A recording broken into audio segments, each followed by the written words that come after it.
I'm not allowed to comment on the new GDP numbers until about 10 or 15 minutes from now, so I will not comment on them. The country, though, is doing very well in every respect. I mean, we're just doing well. We're knocking it out of the park, as they say, and we're very happy about that. We did not pay money for our great Otto. There was no money paid. There was a fake news report that money was paid. I haven't paid money for any hostage, and I've gotten approximately, I think it's 20 or 21 out. We don't pay money for hostages. The Otto case was a very unusual case, but I just want to let you know no money was paid for Otto.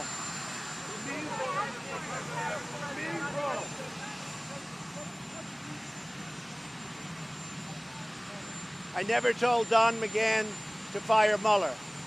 If I wanted to fire Mueller, I would have done it myself. It's very simple. I had the right to. And frankly, whether I did or he did, we had the absolute right to fire Mueller. In the meantime, I didn't do it. I'm a student of history. I see what you get when you fire people, and it's not good. But there would have been nothing wrong with firing him. Legally, I had absolute right to fire him, but I never told Don McGahn to fire Mueller. And by the way, and Mueller finished out his report, no collusion and no obstruction. Mr. President, how do you beat Joe Biden? I think we beat him easily. Speak, up. You gotta tell him. Tell parents about getting their kids vaccinated. Measles, on the measles. Oh. Tell parents about vaccinations. They have to get the shot. The vaccinations are so important. This is really going around now. They have to get their shots. Mr. President, how old is too old to be president? Well, I think that I just feel like a young man. I'm so young. I can't believe it. I'm the youngest person. I am a young, vibrant man. I look at Joe. I don't know about him. I don't know. He's too old. I would never say anyone's too old, but I know they're all making me look very young, both in terms of age and I think in terms of energy. I think you people know that better than anybody. Yeah.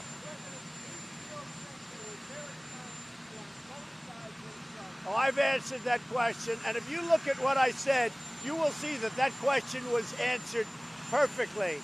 And I was talking about people that went because they felt very strongly about the monument to Robert E. Lee, a great general, whether you like it or not.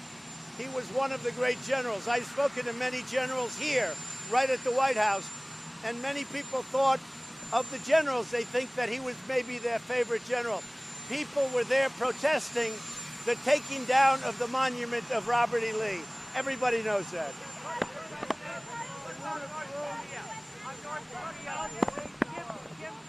Kim Jong-un has said that he wants Pompeo to not be part of negotiations and that a peace deal depends on the U.S. attitude.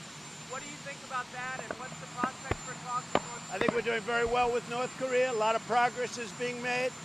I appreciated President Putin's statement yesterday. He wants to see it done also. I think there's a lot of excitement toward getting a deal done with North Korea. In the meantime, when I came here, there were nuclear tests, missile tests, rocket tests. We got our hostages back. We got remains back and continue to come back from the war. Our great heroes, the remains. There's been no tests. There's been no nothing. So at some point, you're going to report the facts. I have a great relationship with Kim Jong-un. I appreciate that Russia and China is helping us. And China is helping us because I think they want to. They don't need nuclear weapons right next to their country. But I also think they're helping us because of the fact that we're in a trade deal, which, by the way, is going very well. Mr. President, will you let Don McGahn testify? What we're doing is executive. So what we're doing, in the history of our country, there has never been a president that's been more transparent than me or the Trump administration. I let White House counsel McGahn testify. I let everybody testify. I think McGahn was in there for 30 hours. Who ever heard of such a thing? But I said I want everybody to testify. Obviously, McGahn thought he testified fine because he was with the administration for a long time after that. And I think he said he was just joining up with respect to the appointment of judges by the administration. But I let everybody testify. There's never, ever been transparency like this. So just so you understand. So we got a great, we get the ruling, which I knew we were going to get because I have nothing to do with Russia and the campaign. So we get a ruling, no collusion. We essentially get a ruling, no obstruction. Based on the facts, our great Attorney General made an immediate decision. There was no obstruction. So we have no collusion, no obstruction. We had total transparency. We gave 1.4 million documents, if you can believe such a ridiculous thing. 500 people testified. We had 18 people that were Trump haters. That includes Mr. Mueller. He was a Trump hater. Wait a minute. Wait.